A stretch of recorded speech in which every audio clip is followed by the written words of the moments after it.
wa rahmatullahi wa barakatuhu. Sunana Hajara Muhammad Bello, daya daga cikin membobi na gidauniyar zumunci, sannan kuma ina daga cikin membobi na tarayyar Togo. Gaskiya ni na ji daɗi kwarai game da wannan abin da aka kawo mana na karatun Hausa, saboda gaskiya muna Hausan amma ba mu san rubutunta ba. Ni ya zo ya kai wani wuri muke son mu faɗi ma ɗan uwanmu magana a rubuce, ba mu mu rubuta Hausa.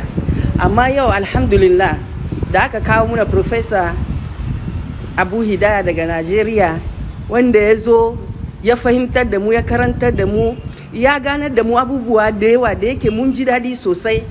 Kuma muna roƙon Allah subhanahu wa ta'ala, Allah ya taimaka mishi ya sake zuwa wani lokaci kuma in ya so mu sake yi, ko mu ci gaba ma, ko da a cikin layi su WhatsApp da sauransu mu ci gaba, har mu ma wata rana mu zama masu karantarwa. Don gaskiya muna so mu ma mu karantar da Hausan a cikin kasan mu Togo, don mu yan Hausawan Togo yawanci muna Hausan ba mu da karatun shi ko rubutun shi.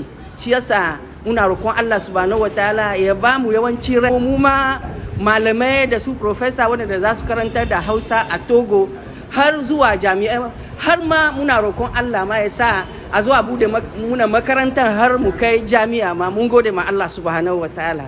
Assalamu alaikum wa rahmatullahi wa barakatuh.